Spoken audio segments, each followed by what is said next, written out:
Ready? Let's get it. What's want me up, to do it? everybody? It's your girl, Michael. Time out. You want me to do this? I'm going to get to that. Why Okay. can't you just go with it? Go with the flow. Okay, so we got editing. Let's go. What's up, everybody? It's your girl, Michael. And I'm Ray. Welcome back to another episode of Sipping with the Simpkins. Today, we're going to be talking about money, bills, and the big oh no moments.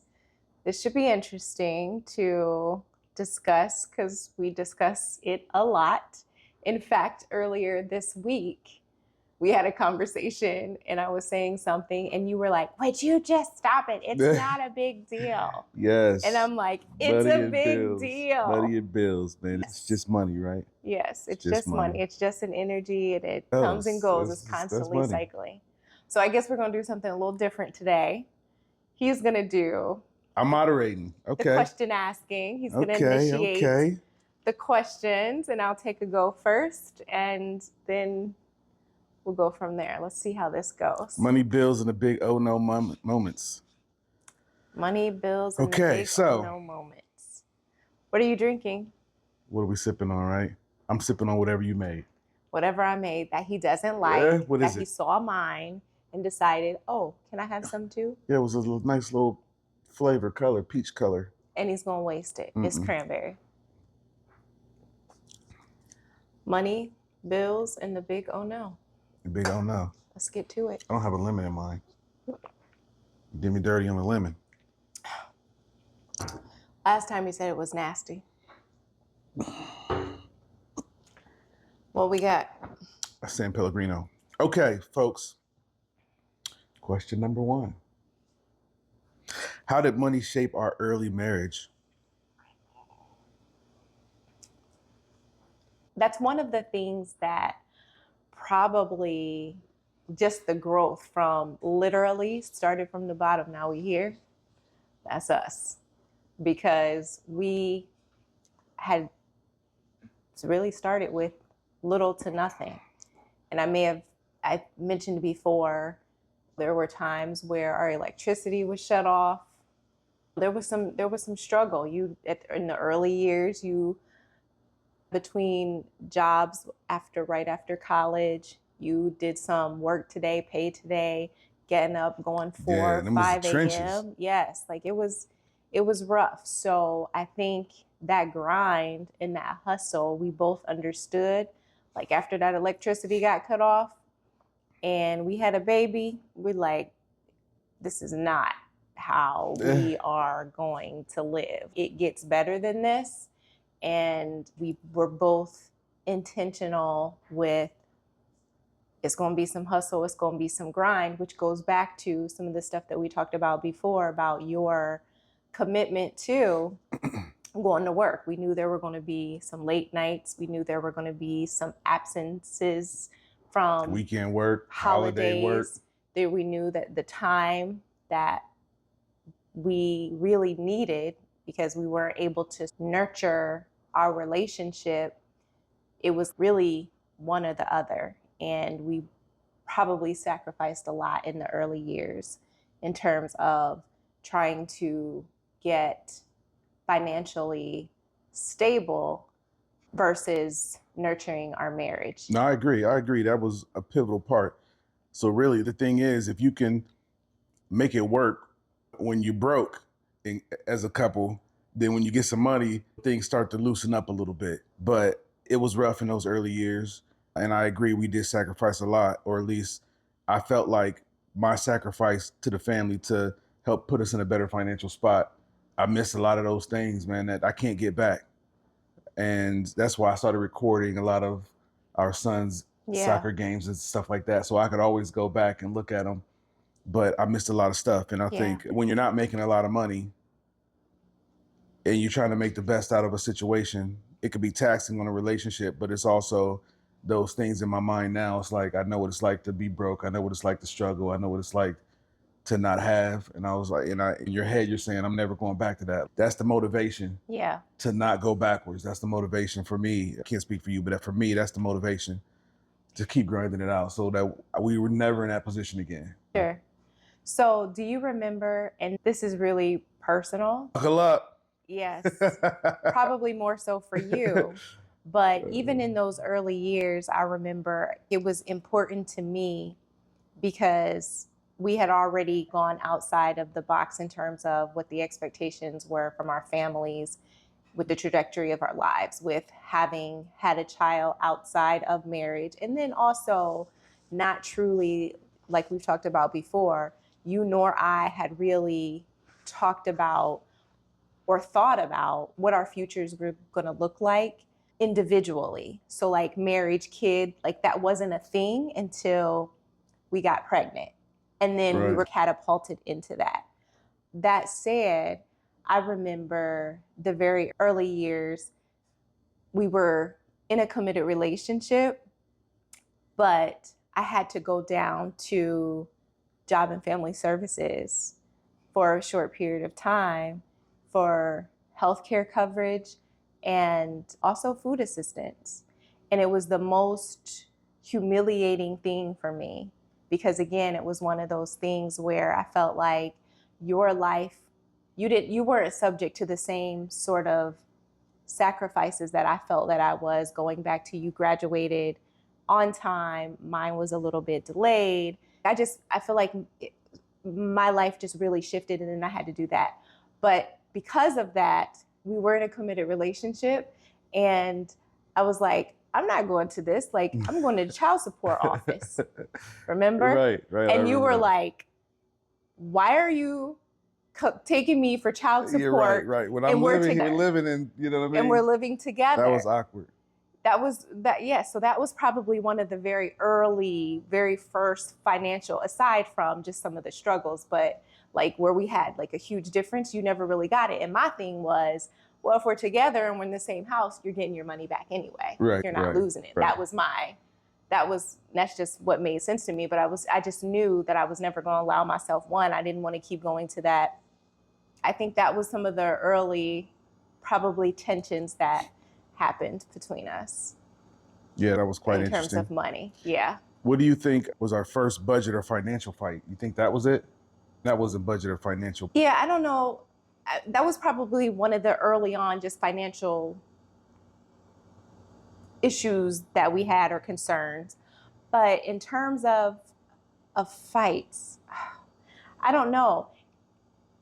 Because there's probably been several. And I say that because he's a spender. And he spends, he likes to spend. And when he spends, it's not like a little bit of money, it's a lot of money. And I'm always like, we could do something else with that. And probably for the first 5 years of our marriage, we couldn't afford to go on vacations. And so then you started getting bonuses. And you wanted to do something different with the bonus. And I'm like, we got to go on vacation. Right. Like we have to do stuff. Yeah, I think that might have been the early years. That might have been it. We have to do stuff. And he's not interested in vacation. He likes clothes. He likes shoes. He likes cars. He likes to go out. He will do everything else. But if it means getting on an airplane, he's less interested in that. That was not really his thing. So we really butt heads on, let's get out of the city. Let's explore the world. What would you say? No, I think agree? Yeah, that's probably accurate. Definitely. What do you think the dumbest thing we spent money on? The dumbest thing.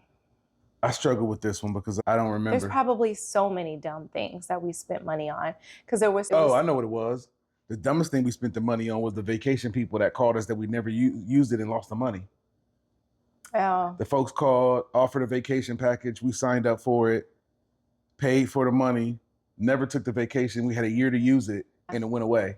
It was a total waste of money. And I was like, man. Yeah, but that's when you say money though, I'm not thinking like a few $100s. I'm talking about money, like some real, in those times. I don't think we made any like big purchases that was stupid. We didn't buy. I disagree. I still feel like the bonuses, there were lots of times, but some of it was that I should have bought Bitcoin. we didn't invest. So I think anything outside of investing early, not that we didn't invest or we haven't since invested, but had we invested and put all of those bonuses into some investment early on, but it was like we were trying to always play catch up. That first 5 to 10 years, we missed out on a lot. We didn't get to do a lot of things. There was so much struggle and things that we wanted that we didn't necessarily get, that when we started to get in a better financial situation, we just started doing those things, which I think is fair and reasonable. Live. Yeah, you gotta live. You can't we had sacrificed for so long and it was like, just and young and just trying to make it. Once we start getting some money, it's like, okay, now let's we can start doing some things. Like, let's loosen up this a little bit. For sure. Yeah. When did we financially grow up? I think that growing up thing is because you're still growing up. You know what I mean? I feel like I'm not where I want to be yet. We're doing all right, but I'm still not where I want to be. So there's still education, there's still growth, there's still some things that I'd like to do that when you learn about insurance stuff and just different things. But I think we're still growing up in my eyes because we're not exactly where we want to be. You just got to keep. Yeah, there's definitely some growth in some things that we still want to do and that we want to accomplish and have. But I also recognize that it was probably, I would say, the second house, 2018, 2020 is when it really felt like, because there was always this, annual amount that we felt like we needed to have. And it's like, if we got this and we brought this home, everything would be cool. And then we got it. And to me, it was like, we need a little bit more. Right. And that's like every single step, it was like a little bit more. And then there was this number where it was like, it just seemed so far away. Not that it wasn't ever going to be achievable. It just seemed like it was so much money. And then you hit that and it's still like, it's still not what you thought it was. I think also the economy the state inflation, of the world, prices, like things everything just cost so much more. Right. But we was talking about that, like we were looking at a house in Arizona, and I'm just got them coming to me because that's my goal, is to purchase a home in Arizona, whether it be our second home or our primary. But I really want to be there. It's just calling me. But I was looking at some homes and the prices and all of that, and the amount that the cost of those homes are within reason. And there was a time where it was just unfathomable. Hold on 1 second. I'm sure that was our son calling. I didn't tell him that we were recording. But yeah, right now we're renting. And when we rented again, we haven't rented in 2 decades. Man, long time. And so when he first came, when we first relocated here, I just could not reconcile with the cost of rent. The rent is double what our mortgage at home is. And so now I'm looking at what we're paying for rent and the purchase price of a home in Arizona. And I'm like, oh my God, instead of this, I could have my home in Arizona, but yet we're here. But I think even still, some of that, where we put our money in the things where we're going, I think we're still growing in that space. All gas, no brakes. Yeah, I'm kind of like, let's pump the brakes a little bit. I drive like we didn't have no brakes. Yeah. I'm 100 miles and running up the mountain to the top. Yeah. That's it. That's the only way I know how to ride. Yeah. Interesting. What do we learn about each other's money style?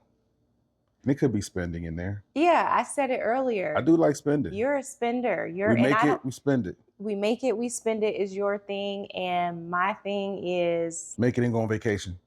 But here's the thing. I don't want to go... I want to have at least double of what we're spending. If you can't buy 2 of something, then to me, you can't afford it. Where'd that rule come from? I heard you say that before. It's just... I've heard people say if you can't buy it in cash, then you don't pay for it or something. Or you don't buy it or something like that. But that's fair too. Where'd you hear that from? It just logically makes sense. I don't know. If you can't She might have made that up. That might be a new one out there. It makes sense though. If you can't buy 2 of them, then you can't afford it. And that's just how I operate, because you just never know. When you make a little bit more money and you're doing all right, people seem to think that you got a lot of money, and that you can be helping and you should be helping. And I do believe that you should be helping when you can. Well, we try to help when we can.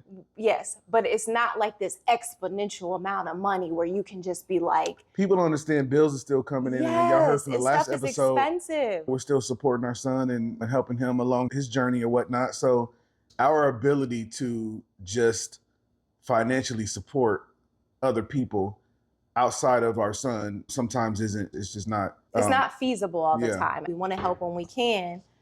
That's true. But also, I think people just look at you and think, oh, you're doing all right. But if I help every time you ask, or if I help you and I help all the other people who also need help, I also have plans and budgets and things that I'm trying to do for myself, just like the unforeseen circumstance with the $6,000 car repair. Right, you know what I'm right, saying? So if right. you're constantly helping, people aren't mindful of that or something. I don't know what it is, but it's frustrating because you want to help and I hate saying no. Right. But especially when you need help. Right. You got to figure it out. Yeah, you got to figure it out. It was our issue to figure out because everybody has their own things that they're trying to manage, that they're trying to do. So yes, does that sound selfish, y'all? Because I'm not really trying to be selfish. I want to be helpful to people, but I just feel like.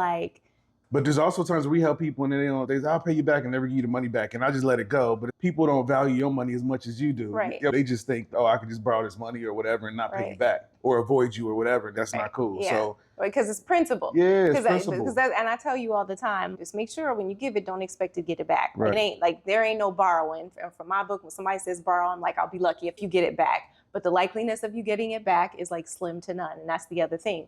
But when somebody approaches you and says that they're doing it on borrowing and then don't do it, to me is disrespectful. You have no respect for me. You have no appreciation for me. Right. And you best not ask me for anything else. Or like you said, try to avoid you. Like that to me is a little bit dirty. Tell me if I'm wrong. I'm curious. People, listen, we're not the only ones that's happened to. There's people out there that's been affected by the same thing. So let us know your take on that. And the other thing is that we both talked about we want to get in a position where we can do more for our parents. That's also hard to do. Like they're getting older. We would like to take, like you've mentioned a couple of times, like taking them all, like everybody just on a vacation.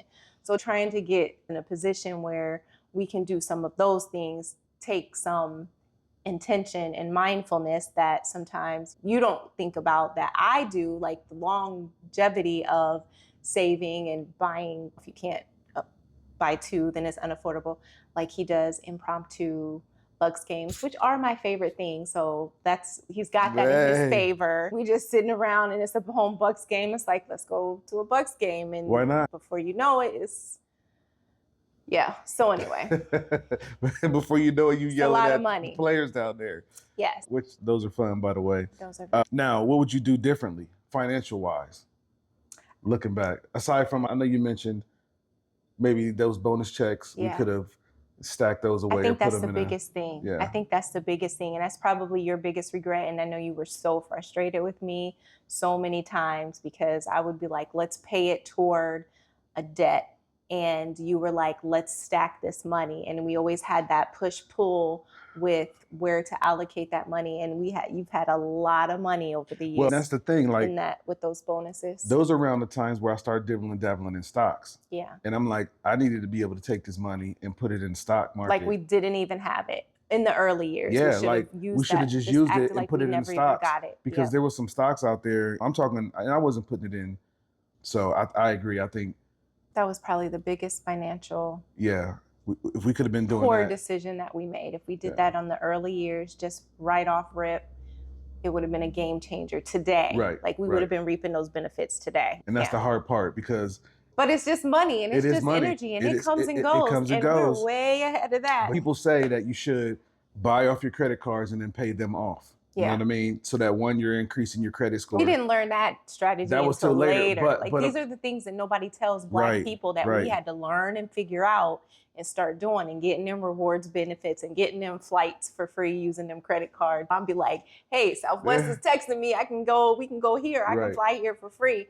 But we didn't get that until later and still trying to figure some shit out in terms of how you maximize your credit and get those rewards and all of that. Yeah. Financial literacy is one of those things that should be taught in high school and it definitely should be taught in college. We also weren't mindful of credit and credit scores early on. One, because we had bad credit when we got out of college, because I at least had credit cards because I was trying to support myself. So I wasn't calling home, asking anybody for anything. And we misused credit in that way for a long time. So we had a very bad credit score. We knew that the only way out of that hole, that pit, was going to be more money. And so again, while those were poor decisions and very irresponsible for lack of understanding education, it was also survival, which really saddens me, which really goes back to the struggle with our community as a whole, is that we're always in survival, and it's very difficult to make enough money or get to a point where you can climb yourself out of that. It's not impossible because we did it. Right. That's why I tell people, yeah, I can help you with a bill, but then what are you going to do next month? Like, that self-sufficiency to me is critical, because you don't ever want to be in a position where, and I know this because I've been in it, where you're depending on somebody else or depending on the government to tell you what your value is, to tell you that you can only spend X amount of dollars on food every month. So it's like, what do you have to do? What can you do to make sure that you're not depending on an individual or the government in that way?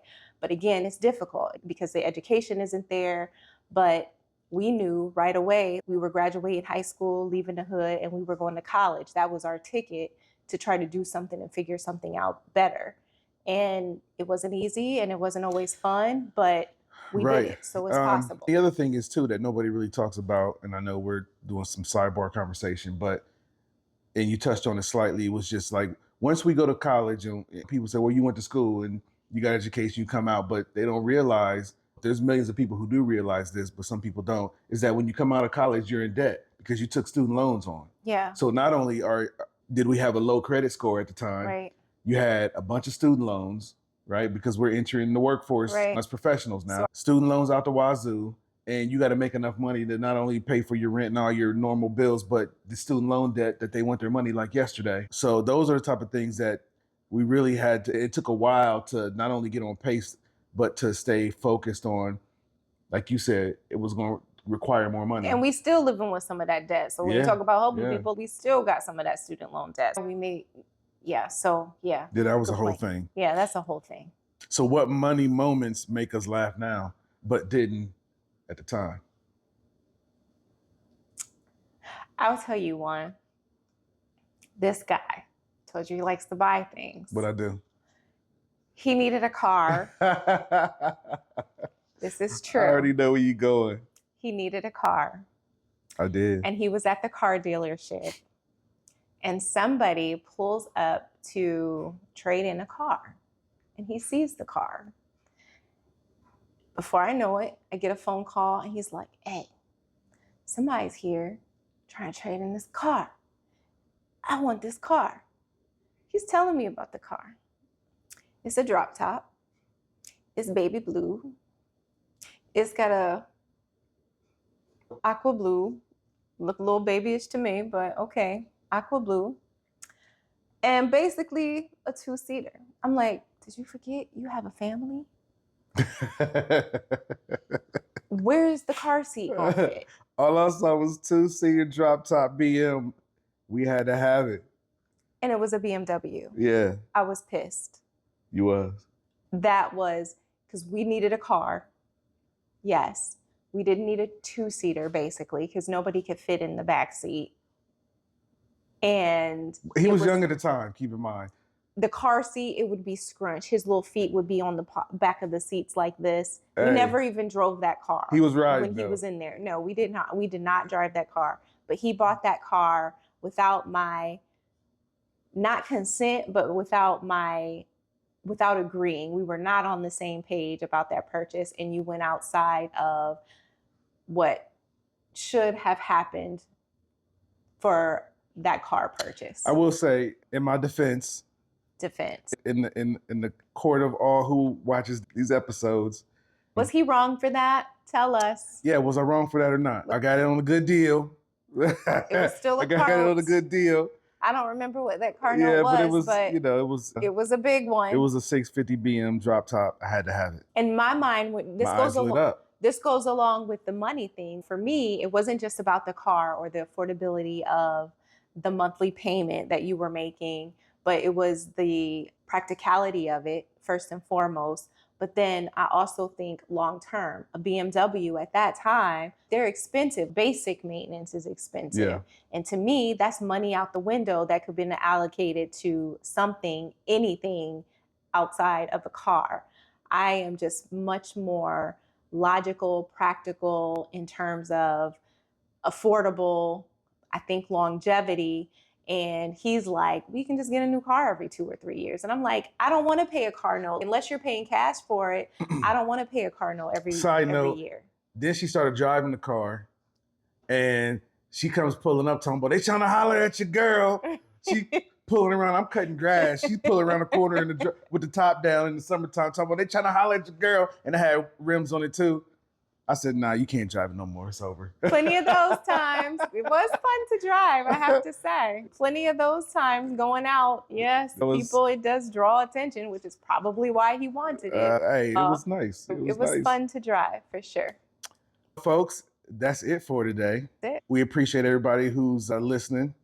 Like, share, and subscribe what we got going on. Coming back next episode will be fight quirks and conflict styles. That'll be for interesting. episode 8, so it should be pretty interesting. Those of you who have already liked and subscribed and shared, thank you. Please continue to do so. We're open to feedback. What do you like? What don't you like? Tell me how you feel about this moderator today, because I'm like, this was my idea. This is my Sipping with Simpkins thing. How'd this guy do today? Tell us what you think. Shout out to my Buckeyes, man. #1 in the nation. We doing our thing. So that does it. That's all. Peace. Peace, y'all.